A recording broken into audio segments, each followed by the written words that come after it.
nom du Père, du Fils et du Saint-Esprit. Amen. Amen. Mes très chers frères et sœurs, nous voici à la dernière messe de cette année, dans les dernières heures de cette même année. Juste pour vous faire sourire, il y aura eu un tout petit peu plus de 225 messes célébrées ici durant cette année 2022. C'est le moment où nous pouvons faire le bilan et où nous devons rendre grâce. Alors si je pense aux discussions que j'ai eues avec les uns, avec les autres, des fois on a peut-être un peu de mal à rendre grâce. Parce qu'on se dit, oui, mais tu as vu tout ce qui s'est passé cette année. C'est vrai, on peut s'arrêter sur les difficultés que le monde a connues, sur les difficultés de guerre, les difficultés matérielles, financières, maladies. On peut aussi voir à notre niveau personnel les soucis, les pertes que nous avons eues. Tout à l'heure, nous prierons pour tous les défunts qui nous ont quittés au cours de cette année civile. On peut rendre grâce pour que l'année soit finie, enfin, et qu'on passe à autre chose. Mais il ne faut pas. Ça ne sert à rien de se lamenter, de s'apitoyer. Et je dirais même qu'il n'y aura pas un grand changement à minuit pile. C'est pas parce que nous allons sonner nos cloches à toute volée que le monde va changer à ce moment-là. Cette fête du Nouvel An, je pense qu'elle est surtout intéressante pour nous rappeler que nous sommes articulés toutes et tous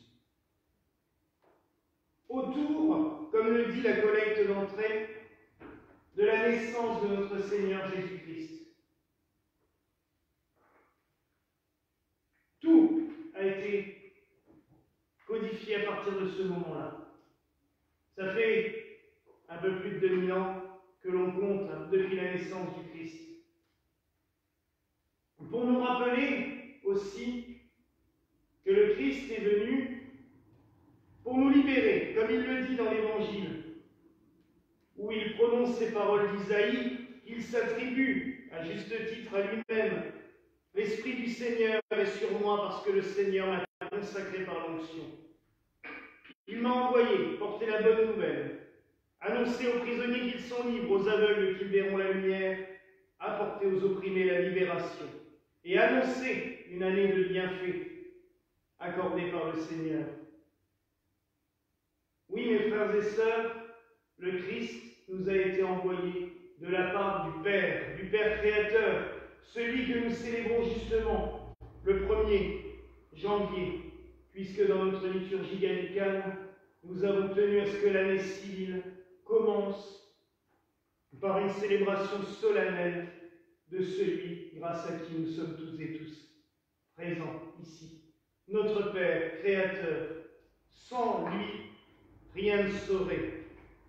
Et malheureusement, il n'est pas assez célébré. Même si nous disons à chaque messe, et souvent sans doute nous répétons plusieurs fois par jour, notre Père qui es aux cieux, est-ce que nous avons conscience de son rôle?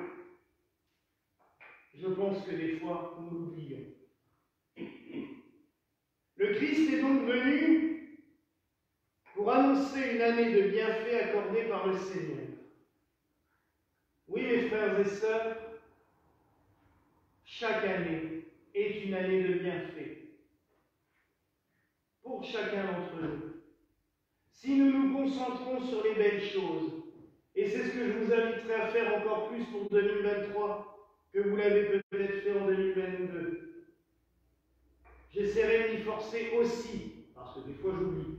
Les bonnes résolutions, vous savez que généralement les bonnes résolutions, elles sont valables 3 jours. Après, puis alors là, comme on va recommencer le boulot tout de suite le 2, je pense que ça ne devrait pas durer longtemps, mais la bonne résolution serait celle-là, de voir tout ce qui est positif, de voir tout ce qui est bon. Tout ce que le Seigneur a mis sur sur notre chemin, toutes ces petites grâces qu'il nous donne tous les jours, tous ces petits rayons de lumière, tous ces petits sourires, toutes ces petites bontés qu'il nous donne tous les jours, est-ce que nous en avons conscience? La première, la plus importante, le matin en se levant, merci Seigneur, une nouvelle journée commence pour moi et pour le monde. Parce que c'est bien beau de se réveiller en se disant chouette, je suis vivant, mais s'il n'y a plus personne d'autre, ça va devenir vraiment pénible. Et on va s'ennuyer copieusement. Vous imaginez une journée où on ne se ferait pas embêter par quelqu'un? Non mais. Il faut remercier aussi pour le fait que tous les autres sont là et vivent. Ils sont en bonne forme et en bonne santé.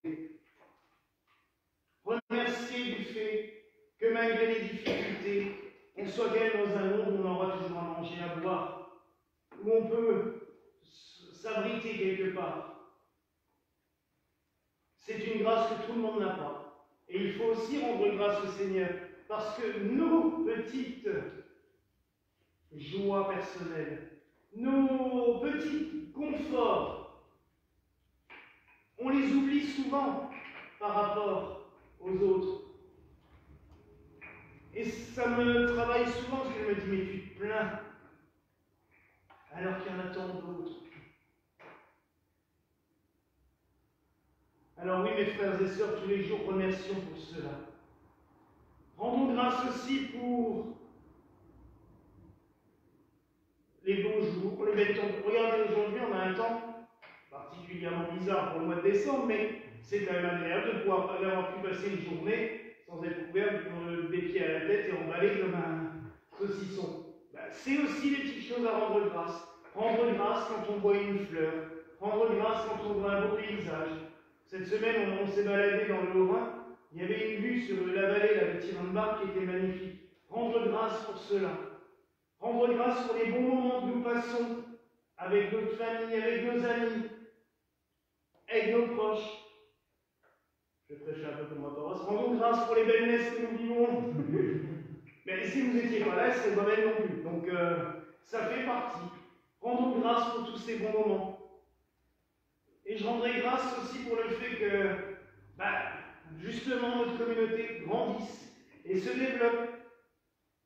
L'année dernière, au 31 décembre, nous étions à 3000 visiteurs sur l'année. Cette année, on est à 3500. Ça doit être 560, quelque chose comme ça. 560 personnes de plus. On le voit le dimanche, aux offices, on est plus nombreux.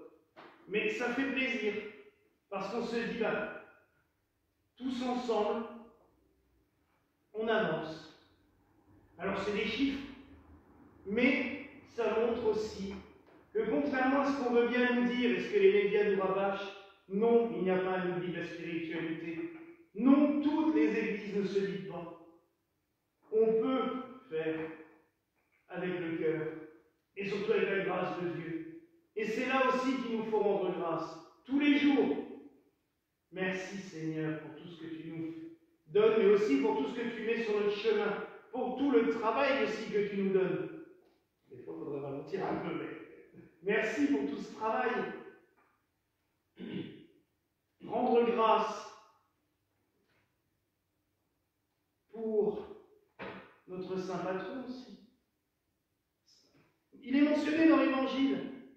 N'est-ce pas là le fils de Joseph?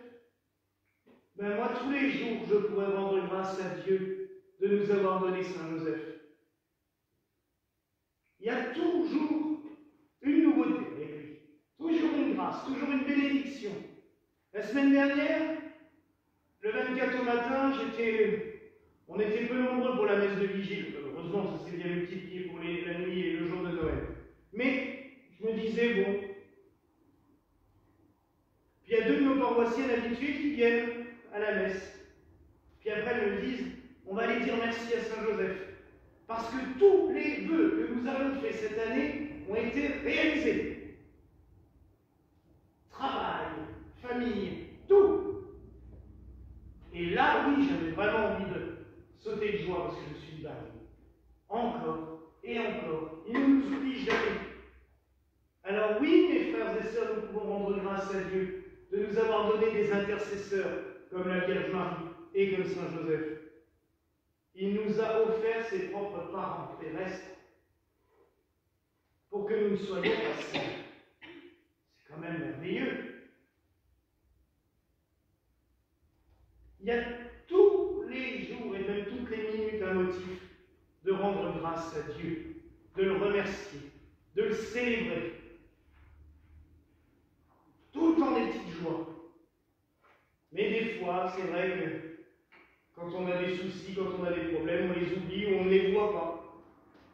C'est normal. Vous savez, Thérèse de Lisieux, quelques mois avant de mourir, disait qu'elle ne reconnaissait même plus la présence de Dieu. La plus grande sainte des temps modernes, comme disait Pie XI, ne reconnaissait même plus la présence de Dieu, tellement la souffrance et la maladie l'éprouvaient. Et pourtant, c'est là qu'elle a écrit ses plus belles poésies et ses plus belles prières. Parce qu'au fond d'elle, cette joie de Dieu, elle était quand même présente. Mais elle devait forcer son mental pour passer par-dessus et dire « Non, tu ne mourras pas, en gros. » La joie de Dieu, elle est là. Alors oui, mes frères et sœurs, ce soir, rendons grâce pour cette année. Rendons grâce pour toutes les joies, pour tous les bonheurs.